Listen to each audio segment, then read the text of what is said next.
Hi. It's a busy day for me. For most of you cakers out there, Thursday is a pretty busy day. For me, it tends to be baking day. And this week I happen to have 2 scratch cakes, which is very rare for me these days. And the one thing I found on Scope, there's so many great, talented decorators out there, but there's not a lot of actual baking demos. So that's my goal. My name is Lauren. I own Bella's Desserts. I am a home-based business, licensed and insured just outside of Philadelphia, Pennsylvania. And earlier I made a flourless chocolate cake for a sweet 16-year-old girl who was just diagnosed with celiac disease. So that would be a great one to watch for that. And now I'm making a sponge cake. These cakes, both the flourless chocolate cake and the sponge cake, are kind of all about technique. And it's really important that you know technique to do scratch cakes in general. So let's start with preheating our oven to 325 degrees. Make sure it's really well preheated. I always use an oven thermometer to check. I placed my rack in the bottom middle of the oven. I have greased and floured a 9-inch springform pan.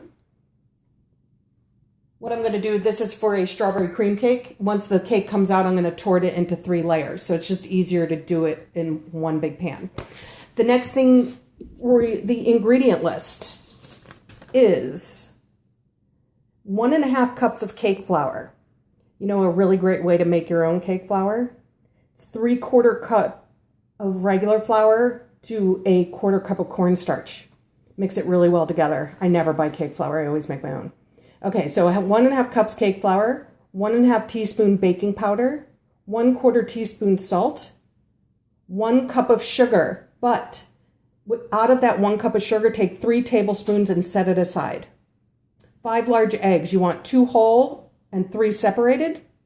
You put the egg whites in your mixer bowl over there. See, I got a mixer bowl over there with a whip attachment because we're going to whip up the egg whites. 6 tablespoons of unsalted butter melted and cooled. 2 tablespoons of water, 2 teaspoons vanilla. All right, so the first thing we're going to do is we have a bowl. This one is not made in a mixer bowl because it's really the structure in a sponge cake. Well, it's spongy, and that's what the egg whites are for, is to keep it aerated and nice and light, even though it does have baking powder in it.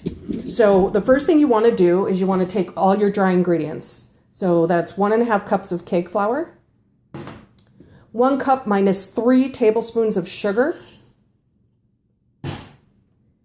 1/4 teaspoon salt, and 1.5 teaspoons baking powder. Okay, you want to whisk that all together so it's nice and combined.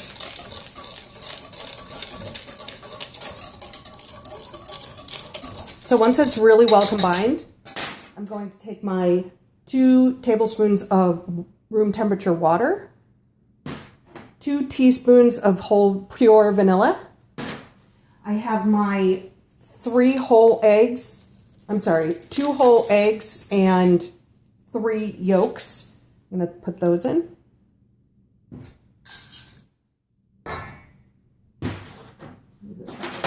And then I have my melted 6 tablespoons of unsalted butter. That's cooled slightly. And I'm going to whisk this all together till it's really well combined. I don't want to do it really fast because, again, I don't really want to get my glutens super tight from my flour. So I'm not whisking it, but I'm using the whisk. I find it works a lot better than a spatula because it really, like a whisk on your mixer, gets everything going through the whisk and just mixes faster and a lot easier. So you want to do it till it's smooth. You don't want any lumps, so you can see how smooth that is. So that's the consistency you're looking for. So the next step, and I'm going to bring you over here, is to whip your egg whites. So we want a soft peak egg white. So I'm going to whip this till frothy. Only takes about 30 seconds. I'll give you a look. I have my 3 tablespoons of sugar over here, which we're going to add once the proteins start breaking down and it gets frothy. So just a little medium high. Again, about 30 seconds. That's about it. See the frothiness? That's what you're looking for. That means it's ready to accept ingredients. Just gets the most volume by doing it that way. Also, room temperature egg whites, really important, not cold. The room temperature egg whites will just whip up fluffier, kind of the opposite of whipping heavy cream where it's got to be freezing cold. You want room temperature everything. So I'm going to turn it on to medium. I'm going to slowly drizzle in my sugar.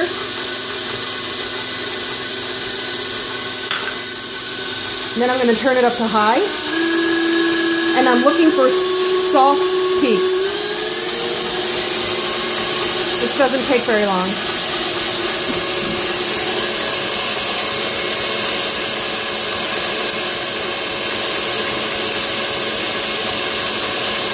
Anybody have any questions? Yeah.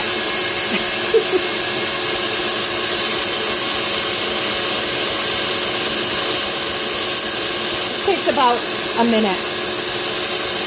See, it's starting to stick to the sides. That means you're really close to soft peak.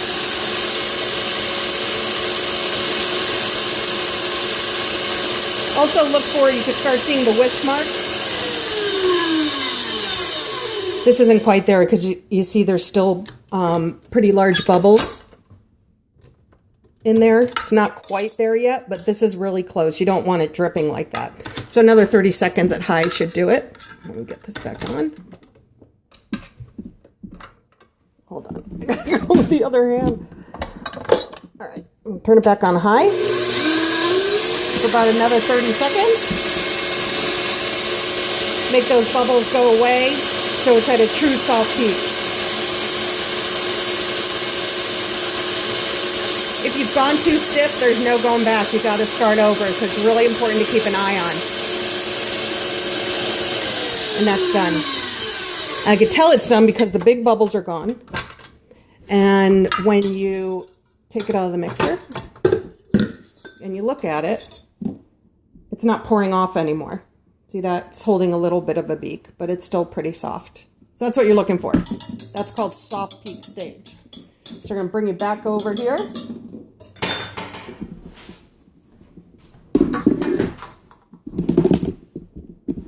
And because this is a pretty thick and heavy base, and this goes for pretty much anything you're going to fold egg whites or whipped cream into, is you want to lighten up your base mixture first.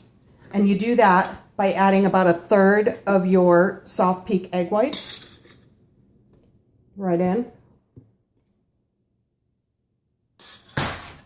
And I'm not going to be real careful about it. I'm not really folding it. I'm mixing it to lighten the base mixture, which will make it easier to fold in your egg whites.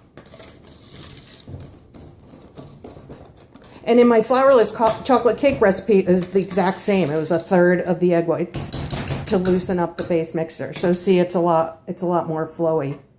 Now it's ready to fold in the egg whites. So I'm just going to plop all my egg whites in.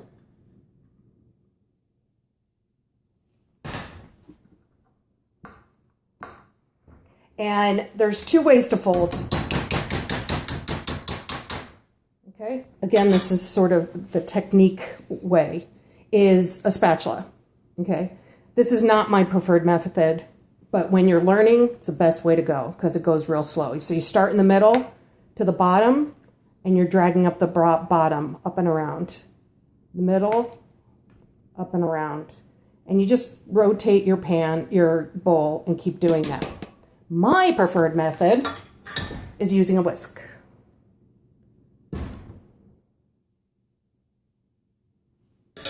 It's the exact same method, but because of all these holes in the whisk, everything goes faster. Just like it did when I was mixing the base. So same slow movements because you don't want to lose the air that we whipped into those egg whites. Because it has a lot to do with the structure as well as the density. It'll make a lighter cake. If you blow out the air in the egg whites or you whisk the base too heavily, it'll be a really heavy, dense, not sponge cake. I don't even know what you would use it for. So again, it's really important that your egg whites are at soft peak, because if they're stiff, you just won't get the volume that you want in your cake and the lightness. So you want to do it till all the white streaks are gone, which is pretty much right now. So beautiful, right? It's going to make a beautiful base for my strawberry cream cake. It's just going to soak up all that strawberry juice. So the next thing I'm going to do is just pour it into my pan, my prepared spring pouring pan. Now you don't want to bang this like you bang, you know, when you do a regular cake and you bang it on your counter to get out the air bubbles.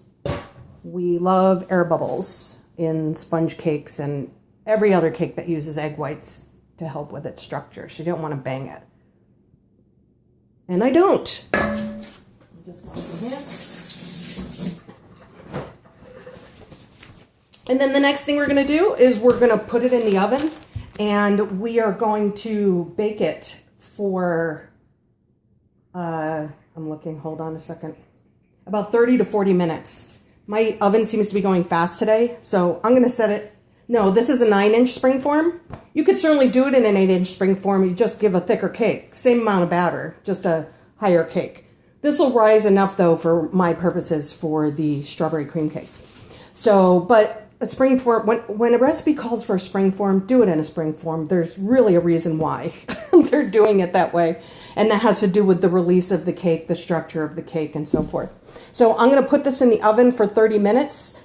Check it. And again, you can test your cake by sticking a toothpick in. I can never see crumbs on a toothpick, so I use a blade. I just stick it in the middle, make sure it's clean. So I'll come back and show you the completely baked cake.